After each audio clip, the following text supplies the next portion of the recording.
Hello everyone, welcome to ulcer clever. நான் உங்கள் பிரகாஷ். இன்றைக்கி நம்ம சேனலில் லேட்டஸ்ட் வெளியாக மிக முக்கியமான பிரேக்கிங் நியூஸ் தான் பார்க்க போகிறோம். அதாவது ஜூன் 12ஆம் தேதி வெளியான மற்றும் அமலுக்கு வரக்கூடிய புதிய விதிமுறைகள் பற்றி நீங்கள் தெரிஞ்சுக்கணும். மறக்காமல் நம்ம சேனலை சப்ஸ்கிரைப் பண்ணுங்கள். சப்ஸ்கிரைப் பண்ண மட்டும் தான் நான் போடுற ஒவ்வொரு பயனுள்ள வீடியோ உங்களுக்கு நோட்டிஃபிகேஷன் வரும். ஸோ வாங்க இன்றைக்கி வீடியோக்குள்ளே போகலாம். தமிழ்நாடு அரசு கூட்டுறவு நிறுவனங்கள் மூலம் வழங்கப்பட்டு வந்த கல்விக்கடன் 1 லட்சம் ரூபாயிலிருந்து தற்போது 5 லட்சம் ரூபாயாக உயர்த்தப்படுவதாக கூட்டுறவுத்துறை அமைச்சர் பெரிய கருப்பன் தெரிவித்துள்ளார். தமிழ்நாட்டில் மின் கட்டணத்தை அரசு உயர்த்தி இருப்பதாக சமூக வலைதளங்களில் பரவும் தகவலில் உண்மையில்லை என தமிழக அரசின் உண்மை கண்டறியும் குழு தற்போது விளக்கமளித்துள்ளது. நாடாளுமன்ற சிறப்பு கூட்டத்தொடர் வருகின்ற ஜூன் 24ஆம் தேதி தொடங்க உள்ளது. ஜூன் 24ஆம் தேதி தொடங்கி ஜூலை 8ஆம் தேதி வரை நாடாளுமன்ற சிறப்பு கூட்டத்தொடர் நடைபெறும் என்று தெரிவிக்கப்பட்டுள்ளது.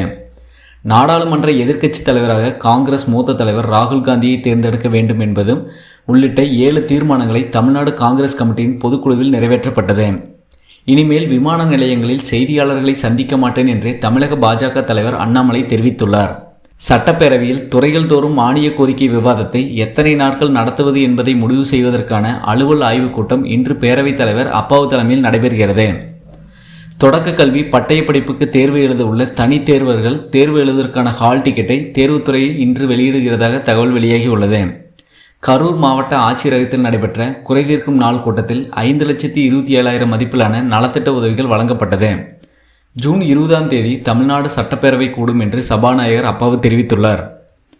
ஜப்பான் நாட்டில் நடைபெற்ற பாரா தடகள உலக சாம்பியன் போட்டியில் உயரம் தாண்டுதல் தங்கப்பதக்கம் வென்ற தமிழகத்தைச் சேர்ந்த மாரியப்பன் அவர்களுக்கு உதவித்தொகையாக 75 லட்சத்திற்கான காசோலையை முதலமைச்சர் மு.க. ஸ்டாலின் அவர்கள் நேற்று வழங்கினார். 40 வயதிற்கு மேற்பட்டவர்கள் பதிவு பெற்ற மருத்துவரிடம் மருத்துவச் சான்று பெற்ற பின்னரே புதிய ஓட்டுநர் உரிமம் பெறுவதற்கோ அல்லது பழைய ஓட்டுநர் உரிமத்தை புதுப்பிக்கவோ இயலும் என்று தெரிவிக்கப்பட்டுள்ளது. அரசு பள்ளிகளில் காலியாக உள்ள 1768 இடைநிலை ஆசிரியர் பணியிடங்களை நிரப்புவதற்கான போட்டித் தேர்வு வரும் ஜூலை 21ஆம் தேதிக்கு மாற்றப்பட்டுள்ளதாக தகவல் வெளியாகியுள்ளது. மாணவிகளுக்கு புதுமை பெண் திட்டம் போல் மாணவர்களுக்கு தமிழ் புதல்வன் திட்டம் என முதலமைச்சர் மு.க. ஸ்டாலின் அவர்கள் தெரிவித்துள்ளார். தமிழ்நாடு பதிவு எண் இல்லாமல் தமிழ்நாட்டின் அனுமதி சீட்டு பெறாமல் உள்ள ஆமணி பேருந்துகள் வரும் ஜூன் 14ஆம் தேதி முதல் தமிழகத்தில் இயங்க அனுமதி இல்லை என போக்குவரத்து துறை அறிவித்துள்ளது. பிரதமர் வீடு கட்டும் திட்டத்தின் கீழ் நாடு முழுவதும் 3 கோடி வீடுகள் கட்ட நிதி உதவி வழங்க முதல் அமைச்சரவை கூட்டத்தில் ஒப்புதல் அளிக்கப்பட்டது. சென்னை மற்றும் புறநகர் பகுதிகளில் இடி மின்னலுடன் கனமழை. திருவள்ளூர் மாவட்டம் திருத்தணி உள்ளிட்ட பகுதிகளிலும் கனமழை பெய்து வந்தது குறிப்பிடத்தக்கது. தமிழகத்தில் அடுத்த 5 நாட்களுக்கு மழை தொடரும் என வானிலை ஆய்வு மையம் தெரிவித்துள்ளது. மேலும் தமிழகத்தில் வெப்பநிலை 3 டிகிரி செல்சியஸ் வரை அதிகரிக்கக்கூடும் என்று எச்சரிக்கை விடுக்கப்பட்டுள்ளது. புதுச்சேரியில் விஷவாயு தாக்கிய புதுநகரில் கழிவுநீர் வாய்க்காலை சுத்தம் செய்ய கோரி பொதுமக்கள் சாலை மறியல். 2 மணி நேரம் நீடித்த போராட்டத்தால் விழுப்புரம் புதுச்சேரி தேசிய நெடுஞ்சாலையில் போக்குவரத்து பாதிப்பு. தனியார் வசம் உள்ள சுத்திகரிப்பு நிலையத்தின் ஒப்பந்தத்தை ரத்து செய்து அரசை நடத்த உத்தரவு. சுத்திகரிப்பு நிலையத்தை அரசை நடத்தும் என பொதுத்துறை பணியாளர் உமாபதி விளக்கம். விக்கிரவாண்டி இடைத்தேர்தலில் பாமக போட்டியிடுவது குறித்து நாளை அறிவிப்பு வெளியாகும் என்றும் பாமக கூட்டத்தில் இதை பற்றி முடிவு செய்யப்படும் என அன்புமணி ராமதாஸ் தகவல் வெளியிட்டுள்ளார். தேர்தல் காலத்தில் முடங்கிய மக்கள் நல பணிகளை விரைந்து முடிக்க அதிகாரிகளுக்கு முதலமைச்சர் மு.க. ஸ்டாலின் அவர்கள் உத்தரவு பிறப்பித்துள்ளார். திராவிட மாடல் ஆட்சியில் தொடர்ந்து புதிய திட்டங்களை கொண்டுவர உள்ளதாகவும் முதல்வர் தெரிவிப்பு. பிரதமர் மோடி விவசாயிகளை புறக்கணித்ததால் தமிழகத்தில் பாஜக தோல்வி. இதே நிலைதான் 2026இல் திமுகவுக்கு ஏற்படும் என பாண்டியன் எச்சரிக்கை. வாரணாசியில் பிரியங்கா காந்தி போட்டியிட்டிருந்தால் மோடி 3 லட்சம் வாக்குகள் வித்தியாசத்தில் தோல்வியடைந்திருப்பார். ரேபரேலி தொகுதியில் வாக்காளருக்கு நன்றி தெரிவிக்கும் கூட்டத்தில் ராகுல் காந்தி பேச்சு. அமைச்சரவையில் இடம்பெற்றுள்ள 20 வாரிசு அரசுகளின் பெயர்களை வெளியிட்டுள்ள ராகுல் காந்தி தனது பேச்சுக்கும் செயலுக்கும் உள்ள இடைவெளி குறித்து பிரதமர் மோடி என்ன பதில் அளிக்கப் போகிறார் என ராகுல் காந்தி கேள்வி. தமிழகத்திற்குள் இயக்கப்படும் உள்நாட்டு விமானங்களில் ஏன் தமிழில் அறிவிப்பு வெளியிடக்கூடாது என மத்திய அரசு அடுத்த 2 வாரங்களில் பதிலளிக்க சென்னை உயர்நீதிமன்றம் உத்தரவு பிறப்பித்துள்ளது.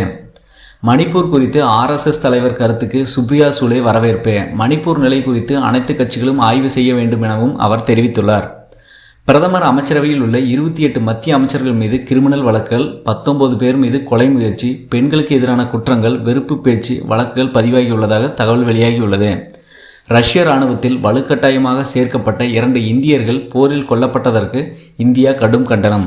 ரஷ்ய இராணுவத்தில் வலுக்கட்டாயமாக சேர்க்கப்பட்ட இந்தியர்களை உடனடியாக விடுவிக்க இந்தியா கோரிக்கை. ஆந்திர மாநில முதலமைச்சராக சந்திரபாபு நாயுடு இன்று அகமதாபாத்தில் பதவியேற்கிறார். பதவியேற்பு விழாவில் பிரதமர் நரேந்திர மோடி மற்றும் மத்திய அமைச்சர்கள், கூட்டணி கட்சி தலைவர்கள் என அனைவரும் பங்கேற்பு. ICC T20 உலகக்கோப்பை போட்டியில் நேற்று நடைபெற்ற ஆட்டத்தில் கனடா மற்றும் பாகிஸ்தான் அணிகள் மோதின. இதில் கனடா அணியை 7 விக்கெட் வித்தியாசத்தில் வீழ்த்தி பாகிஸ்தான் அணி வெற்றி பெற்றுள்ளது. இன்று நடைபெற்றுக் கொண்டிருக்கும் ICC T20 உலகக்கோப்பை போட்டியில் நமீபியா மற்றும் ஆஸ்திரேலியா அணிகள் விளையாடி கொண்டிருக்கிறது. முதலில் பேட் செய்த நமீபியா அணி 72 ரன்களில் சுருண்டது குறிப்பிடத்தக்கது. இன்று நடைபெறும் மற்றொரு ஆட்டத்தில் USA மற்றும் இந்திய அணிகள் மோதுகின்றன. இந்த ஆட்டம் இரவு 8 மணிக்கு நியூயார்க் மைதானத்தில் நடைபெற உள்ளது குறிப்பிடத்தக்கது.